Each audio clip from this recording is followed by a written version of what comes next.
A paz do Senhor, eu sou Ângela Gabriel e você está no canal Maranata Maranata. Seja muito bem-vindo.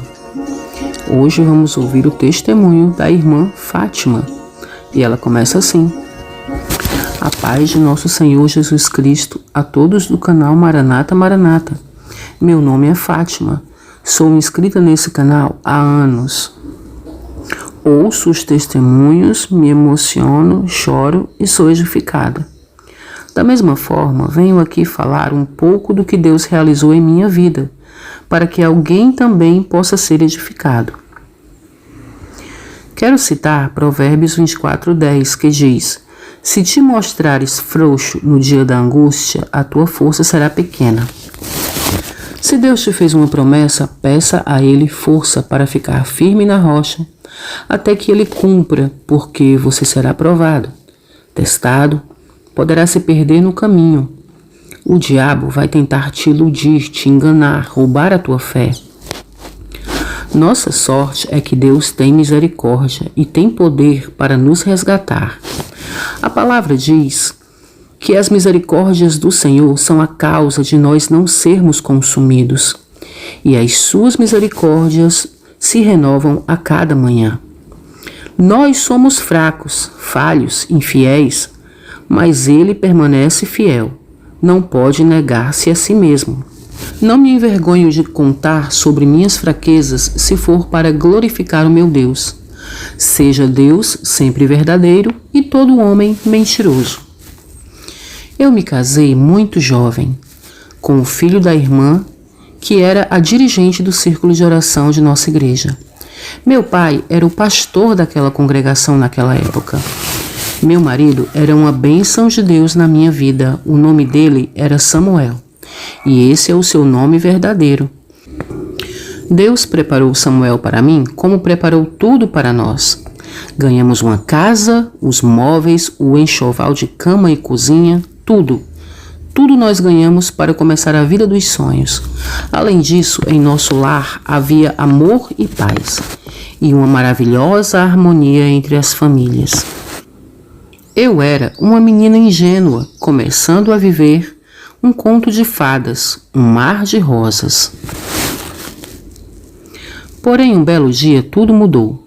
Minha realidade virou. Eu tive a primeira decepção, e foi aí que eu comecei a perceber que nem tudo era como eu achava. Que as rosas têm espinhos e eles podem te ferir e até te fazer sangrar.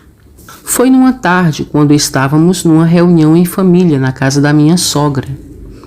Fui na cozinha pegar um refrigerante para Samuel e antes de chegar, ainda no corredor, ouvi uma conversa entre minha sogra e minha cunhada, que aliás estava grávida de seu primeiro filho. Minha sogra disse: ainda bem que vocês foram abençoados com meu primeiro netinho. Acho que do Samuel não posso esperar um neto tão cedo. Além de ser uma mosca morta, Fátima também tem cara de ameixa seca. E começaram a rir as duas. Senti um calafrio percorrer meu corpo. Aquelas palavras entraram em mim como espada. Tremi toda. Entendi que não era bem-vinda naquela família. Me senti diminuída, rejeitada e confusa. Aquela que estava falando de mim daquela maneira era a mulher que arrumou as flores nos bancos da igreja no dia do meu casamento. Eu considerava minha sogra minha segunda mãe. Eu a honrava, ouvia seus conselhos e tudo mais. Para mim, ela era uma santa. Por sua vez, ela também me tratava muito bem, pelo menos diante de todos. Me abraçava, me beijava, orava por mim. Ouvir aquilo magoou mortalmente meu coração. Morreu algo em mim. Ironicamente, naquela mesma manhã, Samuel e eu conversamos sobre ter nosso primeiro filho e rimos pensando em como isso traria alegria à mãe dele. Dei meia volta antes que me percebessem e fui ao banheiro para chorar e tentar me recompor. Que decepção!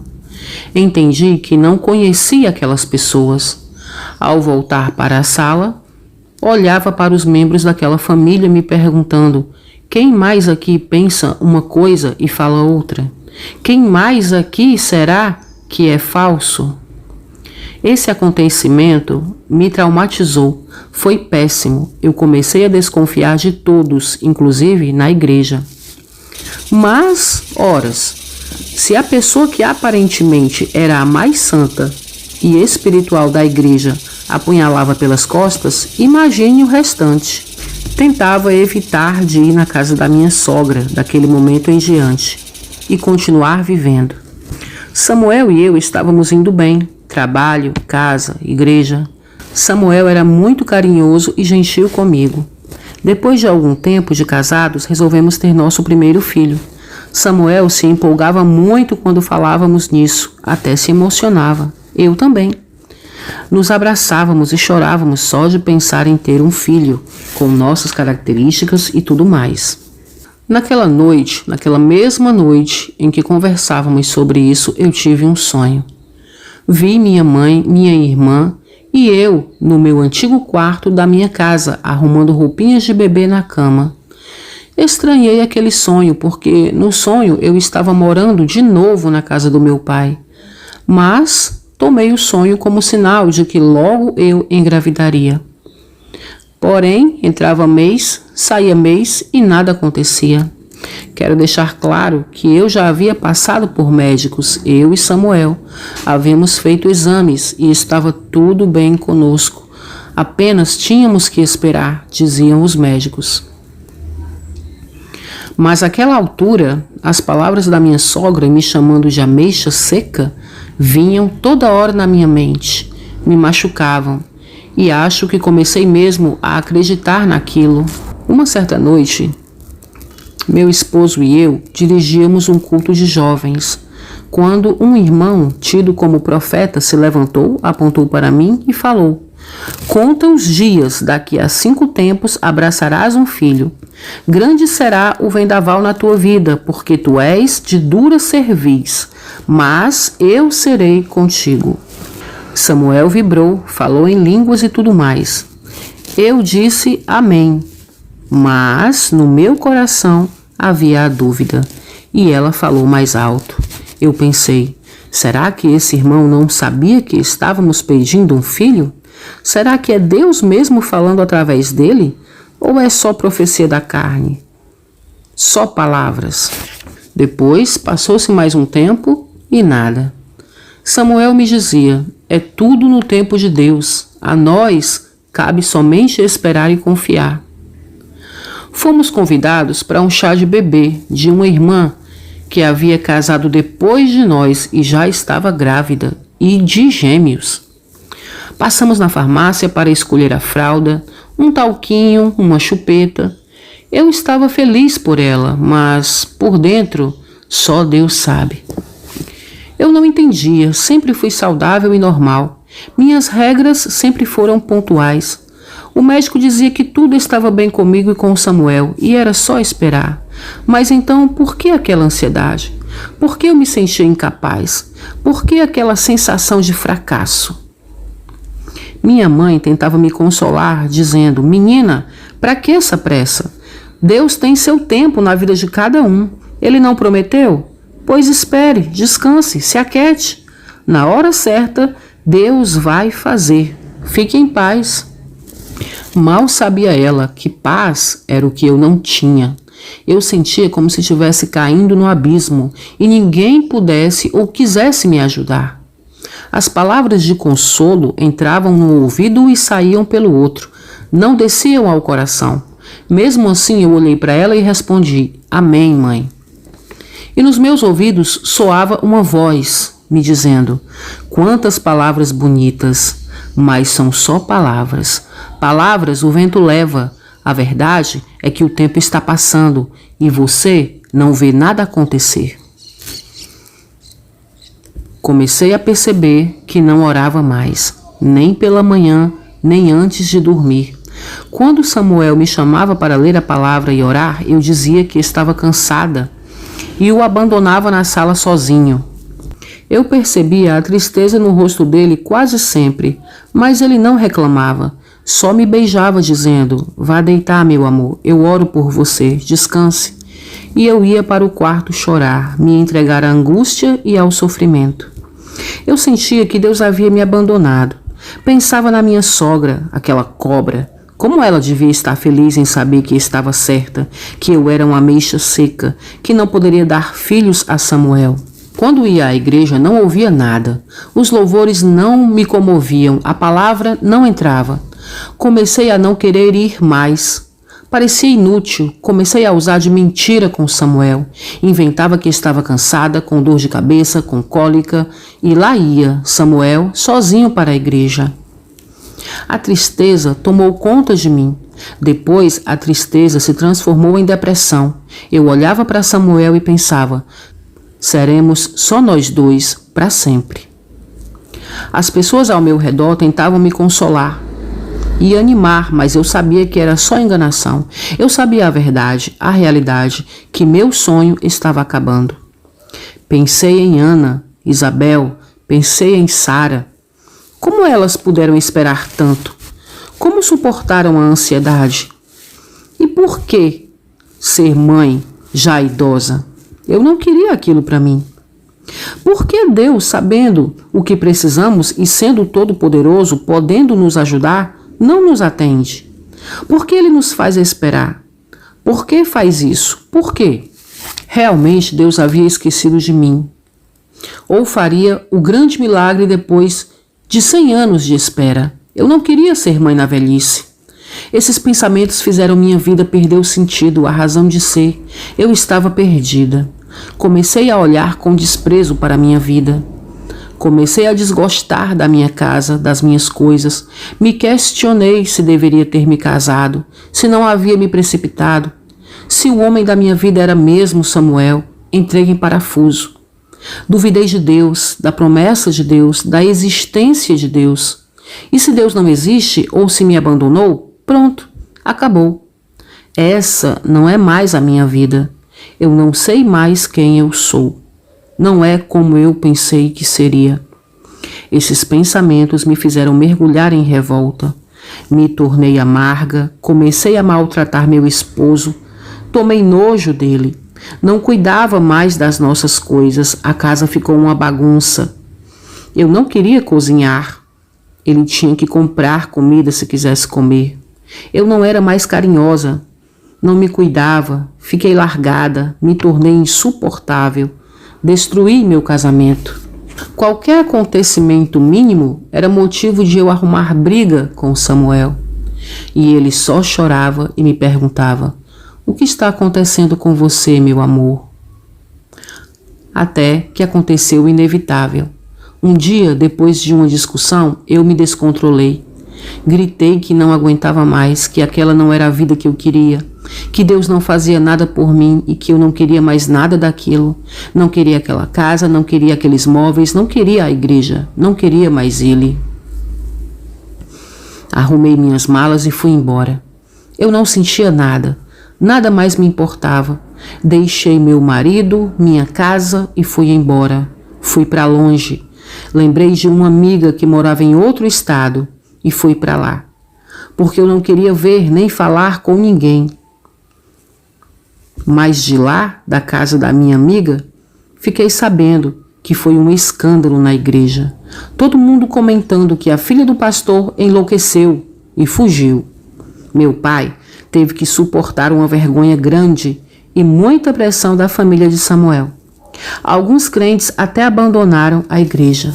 Mas eu precisava sair daquele ambiente onde eu me sentia fracassada. Não conseguia manter o amor das pessoas, não conseguia ter filhos. Eu queria esquecer tudo, queria fazer parar de doer aquela ferida que estava aberta dentro de mim e sangrando. Um dia, eu estava largada no sofá. Minha amiga tinha ido trabalhar. Era quase meio-dia e eu nem coragem tinha para levantar.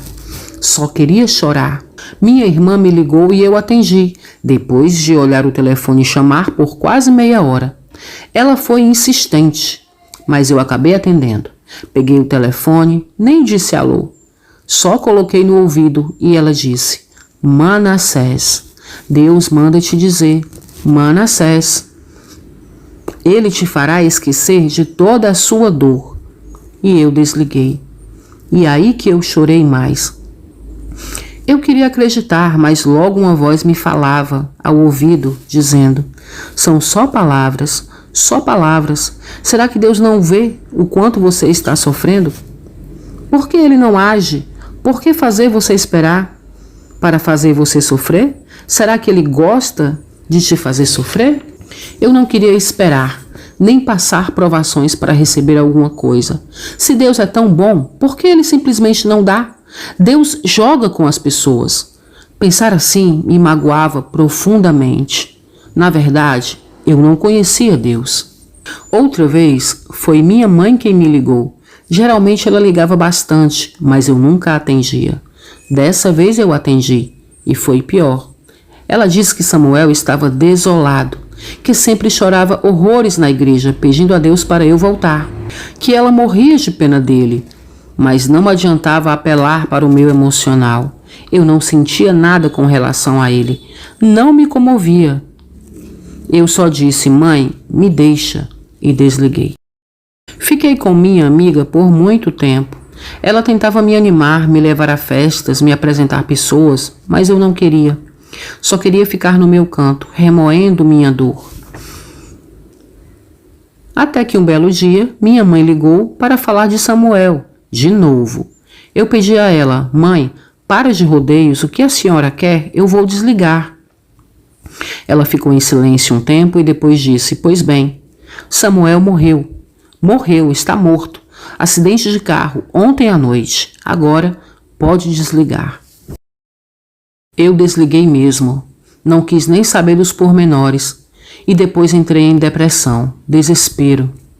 Sim, eu havia abandonado Samuel.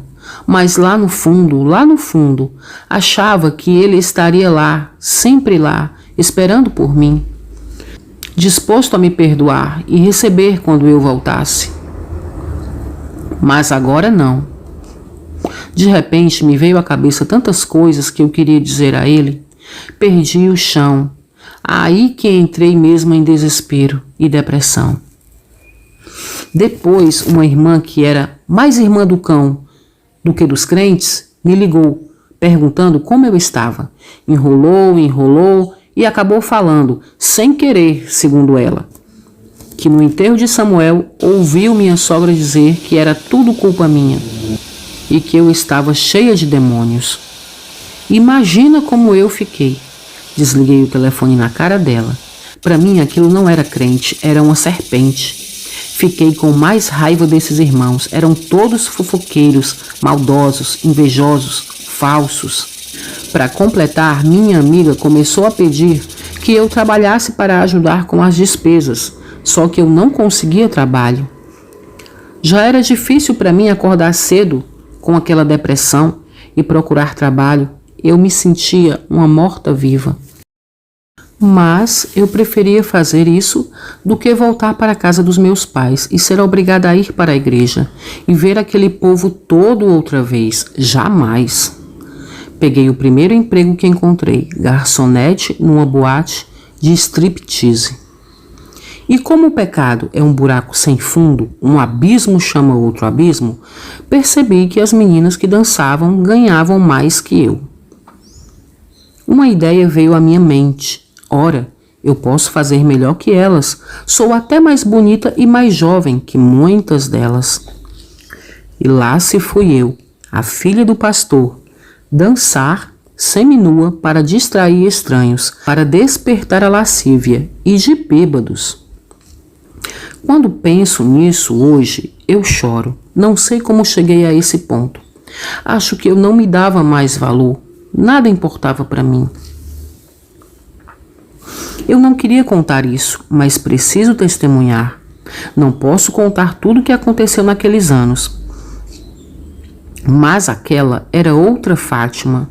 Hoje eu sou nascida de novo, regenerada e perdoada. Eu conheci naquele bar muitas meninas, algumas como eu, desviadas que diziam que aquela vida era só por um tempo, que chegaria o dia de voltar para a casa do pai, e choravam até falando isso. Mas algumas delas morriam de overdose e os espancamentos eram constantes. Uma apanhou na cabeça e terminou seus dias vegetando numa cadeira de rodas. Eu via aquelas coisas e pensava comigo mesma, e eu que achava que a vida era um mar de rosas, mas como há sofrimento no mundo, como a vida pode ser cruel e implacável. Conheci uma menina, o nome dela era Jasmine, era órfã, de pai e mãe, nunca teve amor de família. Saiu dos maus tratos do orfanato direto para o bar. Um dia, no meio de uma conversa casual, ela me perguntou: "Você já teve pai?" E eu respondi: "Eu tenho", me achando grande coisa. E ela: "E por que você não está com ele?" E eu: "Porque se eu morar na casa dele, ele vai me obrigar a fazer coisas que eu não quero." Ela baixou a cabeça, pensou por um tempo e depois me perguntou: "E a sua casa é pior do que aqui? Sua família é pior do que essas pessoas daqui? Seu pai é pior do que o dono desse bar?" Eu não respondi. Mas ela continuou falando: "Pois se eu tivesse um pai, eu corria para os braços dele e nunca mais ia sair de lá. Nunca ia sair de perto dele." Nessa hora, eu vi uma oportunidade de surpreender ela. "E se eu te dissesse que você tem um pai?" Na igreja onde eu ia, diziam que Deus é pai de todos, que ele não desampara, não abandona, que ele cura as doenças, que ele dá alimento, que ele é fiel. Falei tudo isso com um ar de deboche, porque achei que ela não ia ligar. Só que ela perguntou: "É verdade? Ele então é meu pai também? Porque se ele é meu pai, eu posso falar com ele. Como eu falo com ele para pedir umas coisas? Me diz." Eu olhei para ela sem graça e sem acreditar. Falei comigo mesma: que droga, eu vou ter que ensinar essa criatura a orar? Com muita má vontade eu disse: "Pode falar com ele, orar. Fala como se fosse seu pai." Aí eu lembrei que ela nunca tinha tido um pai. Como ia saber como se fala com um pai? "Ah, tô nem aí, ela que se vire." Ficamos ali um tempo olhando uma para outra, olhando para o tempo, quando de repente ela baixou a cabeça e enxugou as lágrimas. E eu ouvi ela orar. Ela dizia assim: "Papai", e soluçava, e chorava. "Paizinho, meu papai", e chorava mais, e soluçava mais. Soluçava tanto que se tremia. E ela dizia: "Onde tu está? Eu quero te achar. Me leva daqui. Para onde tu estás, Senhor? Me leva, meu pai." E chorou mais um bocado. E essa foi a oração dela. Nunca esqueci disso. Quando terminou, ela se virou para mim e disse: "Obrigado." E eu perguntei: "Pelo quê?" E ela respondeu: "Pela sua presença. Nunca senti tão à vontade com alguém a ponto de chorar e falar com Deus." E sorriu, coisa que eu nunca vi ela fazer. Parecia outra pessoa. Uma semana depois, ela arrumou a mala e foi morar num casebre de um quarto atrás de uma igreja de um pastor que ela conheceu evangelizando na esquina do bar. O pastor permitiu que ela morasse lá em troca da ajuda dela na limpeza da igreja. Ela aceitou e foi. Eu pensei: olha aí, ela pediu a Deus para levá-la para perto dele e não é que ele respondeu? Aquilo mexeu um pouco comigo, ver Deus fazendo algo por alguém. Depois, a amiga com quem eu morava começou a me tratar mal. Já não éramos tão amigas. Nesse mesmo tempo apareceu um rapaz, ele conversava comigo, me dava atenção, me dava carona. Acabei indo morar com ele. No começo era ótimo, mas depois ele começou a mudar. Era irritadiço, grosseiro, abusivo, começou a me humilhar e exigir que eu pagasse as contas da casa. Queria que eu limpasse, passasse, cozinhasse e tudo mais. Vivi momentos com ele que nem quero contar. Eu era a empregada dele. Se eu não fizesse tudo do jeito e na hora que ele queria, ele me xingava. Eu fazia o jantar dele cedo porque ele jantava na frente da TV, depois bebia e adormecia lá mesmo e me deixava em paz. Era quando eu lembrava de Samuel, da nossa casa, das nossas coisas, de tudo que eu desprezei, nosso quarto que ele preparou com tanto carinho, a colcha cor-de-rosa florida que ele comprou para nossa cama, porque sabia que eu amava rosa, o café da manhã que ele trazia na cama, tanto amor e paz, a rotina tão doce. Chorei muitas noites pensando em Samuel. Uma dessas noites, meu namorado chegou em casa, bêbado, dizendo que havia trazido um presente para mim, pois era meu aniversário. Ele enfiou a mão numa sacola, tirou uma xícara e jogou na minha direção.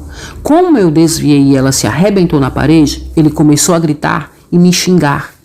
Eu saí de casa com medo de acontecer algo pior, dele chegar ao ponto de me matar.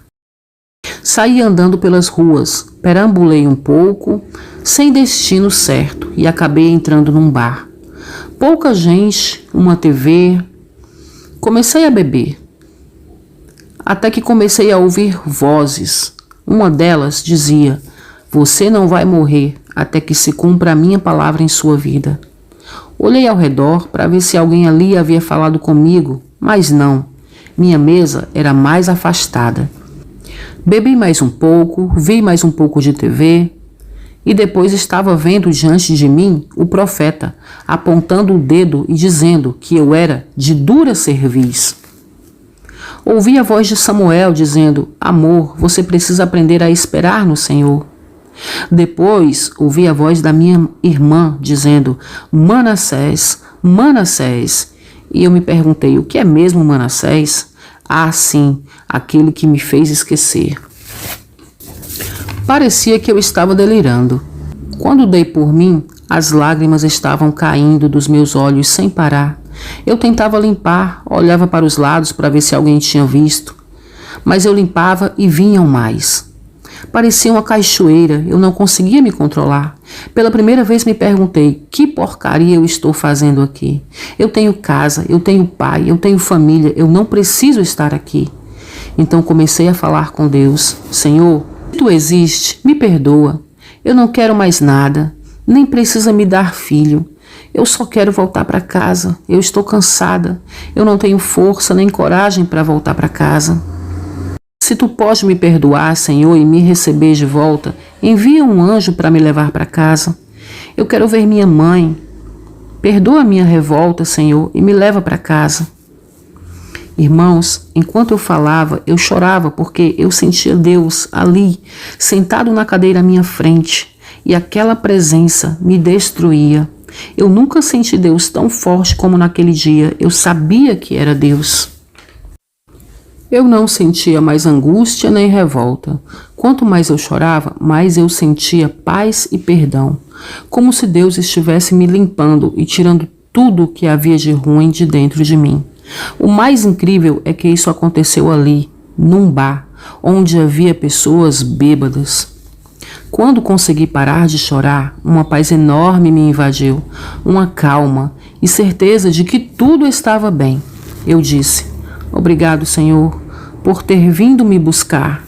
E ele respondeu no meu coração: "Eu nunca deixei você, minha filha." Olhei para as pessoas ali distraídas e pensei: será que elas conseguem sentir o que está acontecendo aqui? Que Deus está aqui? Me levantei, fui ao balcão, paguei a conta e voltei para o apartamento. No caminho de volta, um versículo me veio à mente. Dizia assim: "Porque não ignoramos seus ardis." Alguns passos mais adiante e ele me veio por completo. Se eu perdoei alguma coisa, a quem perdoei, por causa de vós perdoei, na presença de Cristo, para que Satanás não obtenha vantagens sobre nós, porque não ignoramos seus ardis. Hoje sei que isso fica em 2 Coríntios 2, 10 e 11. Deus falou novamente ao meu coração: perdoe. Eu lembrei da minha sogra, da palavra que ela falou, de como me feriu e de como tudo isso começou. Comecei a falar: eu a perdoo, Senhor, eu a perdoo. Eu não sentia mais nada de mal com relação a ela. Eu estava tão feliz que podia voar. Quando cheguei ao apartamento, vi a cena mais engraçada da minha vida. Meu pai, minha mãe e minha irmã de pé ao lado do sofá, desconfiados, olhando para o meu namorado. Minha mãe orando baixinho e meu pai sério, de paletó e gravata e Bíblia debaixo do braço. Parecia que tinham acabado de sair do culto. Meu namorado olhou para mim e disse: "Sua família veio te visitar." E meu pai falou bem alto: "Não, nós viemos te buscar. Vá arrumar suas coisas, agora." Eu abracei minha irmã, minha mãe e disse: "Sim, senhor, meu pai." Eu nunca obedeci meu pai com tanto prazer. Corri no quarto, arrumei uma bolsa, só com poucas coisas e saí com minha família. Nem disse adeus, só disse: "Ainda há esperança para você, viu? Procure seu pai, procure Jesus." Fomos para um hotel, depois voltamos de avião para nossa cidade. Me reconciliei com minha família, pedi perdão a eles, principalmente a meu pai, meu herói, meu anjo que Deus enviou para me buscar. Voltei para casa, para minha família e para a igreja. Minha sogra foi me visitar, levou umas irmãs para orar por mim, talvez para tirar o demônio do meu corpo. Eu cheguei na sala, olhei para ela e disse: "Antes de você orar por mim, saiba que eu te perdoo." Todas as irmãs olharam para mim, minha mãe, minha irmã. Aliás, ali, diante de todos, eu falei tudo. Tudo que ouvi ela falando de mim pelas costas. Ela chorou, pediu perdão e pediu que eu orasse por ela. Eu orei e Deus me deu autoridade. Nos abraçamos, nos reconciliamos, nos perdoamos. Alguns dias depois comecei a passar mal. Temi por minha saúde, com medo de ter trazido alguma doença daquela vida. Mas fui aos pés do Senhor dizendo: "Pai, eu confio em Ti." Só descobri o que era quando fiz exame para a gravidez. Eu estava grávida, com quase 3 meses, e antes disso não havia sentido nada. Meu pai ficou muito triste a princípio, mas me abraçou e disse que estaria comigo. Acho que ele teve medo que eu quisesse voltar para aquela vida. Um dia estávamos minha mãe, minha irmã e eu no meu quarto, olhando umas roupinhas de bebê que havíamos comprado.